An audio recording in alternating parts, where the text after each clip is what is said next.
Steam Machine was announced a few days ago, and although we're waiting on the price, this is a huge announcement. With so many possible outcomes that could happen, I thought I would riff on the possibilities a little bit, because, man, this has some wild implications throughout the whole entire gaming industry. Let's start off with the hardware affordability.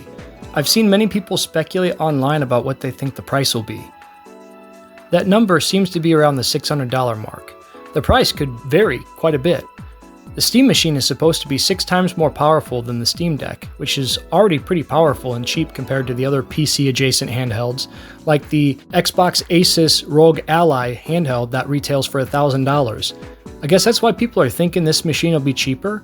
Valve, the company behind Steam, makes a percentage of each game sold, so they could afford to take a loss because now, not only do they have the PC crowd, but they've just appealed to console gamers like me. Until the price is announced, everything that's being said out there is still only speculation. As a console gamer, there are 3 things I look at when deciding on a platform: game price, the game library, and physical game collecting. With the fact that there are constantly sales on Steam, it's only a matter of time until your game goes on sale for a deep discount. Steam, despite being a digital storefront, has remained focused on being as pro-consumer as possible, trying to keep games in their store and giving really nice discounts out. Good game pricing is there, the game selection is also massive. Not including Emulation, which I will talk about later, Steam gets Xbox and PlayStation games. The fact that this system essentially bridges the divide between traditional consoles and gaming PCs means the game selection will be so large, no console could possibly compete. The aspect I like the least is the fact that there's no physical media. That's perhaps the only sticking point for me. My brother and I have discussed the shift between physical and digital media. He believes it's a good thing, whereas I always tell him if you get one company that creates a more centralized gaming industry, that is a net negative for the consumer. Now, Gabe Newell, founder of Valve, will not be able to run the company forever, as far as I'm aware. Maybe he'll upload his consciousness to the cloud or something, I don't know. It's only a matter of time before he wants to sell the company and retire. What's next after that? A private equity firm or a shell corporation comes in and owns everything, taking advantage of the monopoly they now own? That's the road that we're currently on. There are 3 main companies fighting for market share: Microsoft, Nintendo, and Sony. Nintendo will always live in their own pocket of the market because their ecosystem is the only way to play their exclusive games. But you have Microsoft, who doesn't believe in console exclusives, with their console sales reflecting as much. In fact, I recently saw an article saying how the PS5 just hit 80 million console sales. That's enough to outsell every Xbox console ever made. Let that sink in. That kind of took my breath away for a second when I first saw it. The last real company trying to follow the old console playbook is Sony. But they don't have too many exclusives, and that's mostly because their ex-CEO, Jim Ryan, greenlit over a dozen live service games that cost Sony lots of money, most of which never saw the light of day.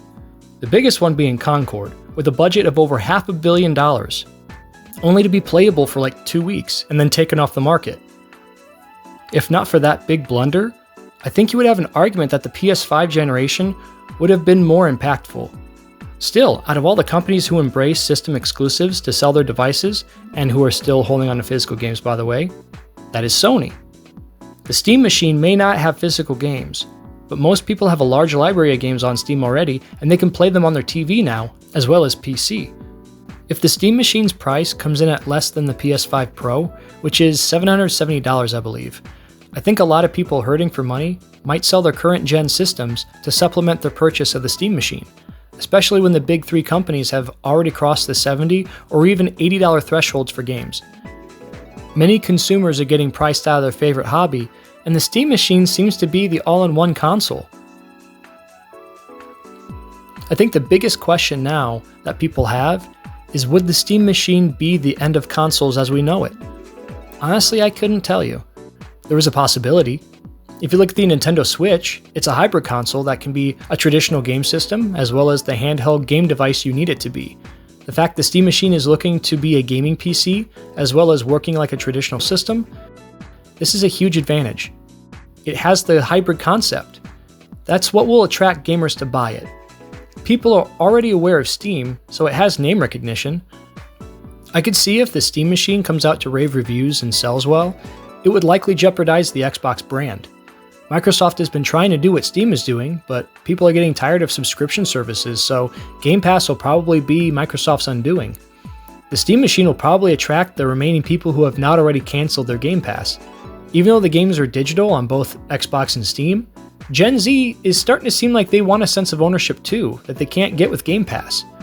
Add having no exclusive games, and Microsoft will either have to reinvent the wheel or fold their games division altogether. Nintendo has always been weird. If you want the Nintendo games, you gotta get the Switch too, which seems to be doing pretty well so far for them. The thing that sells systems are games. That is the core belief for console gamers. Games sell systems. I don't see Nintendo changing that much at all anytime soon. With their game key cards, they are pushing for an all-digital future, but it still kind of seems like they're trying to support physical media. However, as long as they don't shoot themselves in the foot, like they did with the Wii U, they will live on because of their games. The last company that would be the biggest what if, considering the new Steam system, is Sony and their PlayStation platform. I believe that they would be at a crossroads. You see, their PlayStation systems are some of the best-selling game systems of all time. The PlayStation 2 is sitting right at the top of the list, selling over 160 million units. The PS5 is largely successful, but as of the end of 2025, it's their worst-selling system. Keep in mind, as of time of recording, the PS5 is only 3 million sales behind the PS3. All of their consoles are in the top 10 best-selling lists ever. They are easily the most successful system-selling company out there. I think if Sony wants to unveil the PS6 within the next couple years, they're going to have to look at how they release games. They're taking longer to make with bigger budgets. Companies were likely starting game development for the PS6 back at the start of the PS5 generation. It's just not sustainable. Not knowing if you'll have the exclusive games for your next-gen system to sell at launch is probably the biggest problem for a console manufacturer. Sony is probably looking very closely at the Steam machine to see where the public interest lies. Think about it. The Steam machine will have one OS, the same as PC, without having to reset your game library with the new generation. That's huge. If the Steam machine sells well, what's the purpose of buying the PS6 when your PS3, PS4, or PS5 games might not be playable on the new system? The Steam engine does. Why don't you? Microsoft has been pretty good with backwards compatibility, and Nintendo really doesn't care. But I guarantee, if the Steam machine explodes in popularity, the big three will be forced to contemplate how their distribution of games should work moving forward. Should you have to keep buying the same games over and over again on your shiny new system? That may change how consoles distribute games to the point of possibly having only gaming PCs as consoles with incremental changes in hardware, but all the same games with additions that can take advantage of the new system specs. That would effectively be the end of game consoles as we know it. The last point I want to make is about emulation. How will it affect gaming? Well, the Steam Deck is pretty easy to use for emulation purposes. You can get emulators like RetroArch on Steam and play games from the very beginning of gaming all the way up to the PS3, but those games run not very well on the Steam Deck. Seeing as the Steam machine will be 6 times more powerful than the Steam Deck, that blows emulation wide open. If you have nearly every game in existence available to be played on one machine through official or unofficial means, what does that mean? I would say people wouldn't see the need for those subscription services Microsoft, Nintendo, or Sony offer. That would kill Microsoft's gaming division, make Sony's PlayStation Plus and Stars services obsolete, not to mention Nintendo's emulation subscription service of their back catalog. Why pay for any of it? Another question to think about, would these companies, mainly Nintendo, have legal grounds to sue? Would they even go up against a company like Valve? Especially since Nintendo usually only picks on the little guy. With no paid service for playing games online, no game subscription service, and many emulation possibilities, there are so many things that could happen after the Steam machine is released. We'll just have to wait and see. Thanks for listening to me babble for however long this video ends up being.